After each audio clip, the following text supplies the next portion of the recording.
And we created a number of chances, even first half. You know, we had 2 or 3 really gilt-edged opportunities. Mark Hughes had a one-on-one, Matt Ritchie's strike one just over, and we got done with the second punch right on half-time, which was a killer blow for us.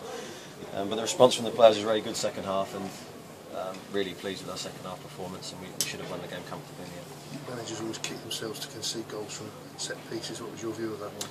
Yeah, my view would be no different. We shouldn't have ended up conceding the free kick in the first place, and then it's a floated ball in, and the boys got on the end of it, and obviously it's a disappointing one because of the time, and you then go into half-time on a downer. But credit to the players, they responded very well.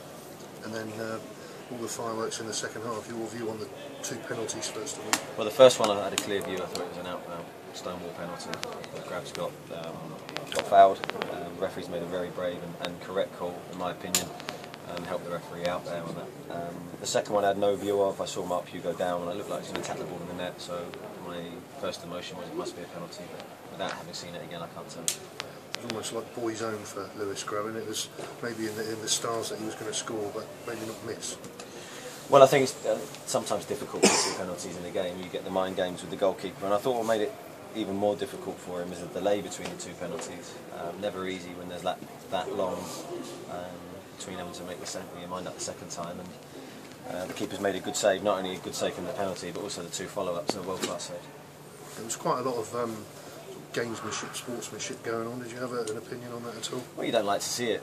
You want to concentrate on the football. That's always my my thought on rolling around on the floor and trying to break the game up.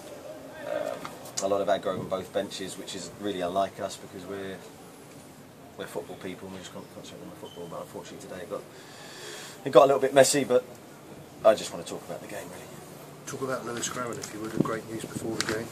Yeah, really pleased. I mean, Lewis has been a star performer for us this year. You just have to look at the goal scoring charts to know how important he is for us. He's led the line really well on his own in recent weeks. His performances have been second to none. And when the interest came from Brighton and we knew a bid was imminent, we had no choice.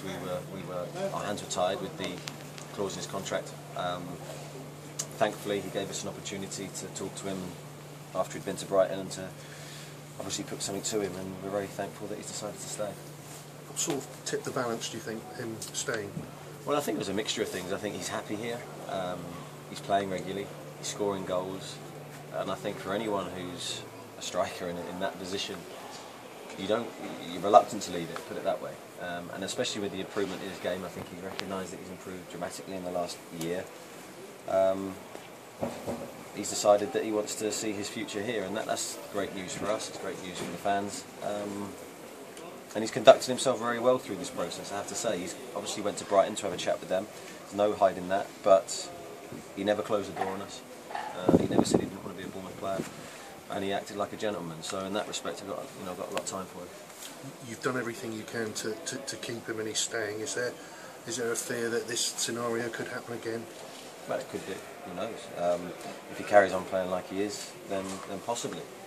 I hope that's the case, because it means he's scored a lot more goals for us. Eddie, we're not sure who gave the first penalty away, and probably you're not even bothered by that, but the second one, was the goalkeeper's at fault? Was that a sending off? Because he would have had a clear shot. Do you think he could have gone? Well, our players were incensed. They felt it was a second red card. They felt, I don't know whether it's the goalkeeper or the defender, to be honest. From my view, I didn't have one. So yeah, if it is a foul from the goalkeeper, then he has to go. But the referee's made the call and can't change it now. Well, he saves it.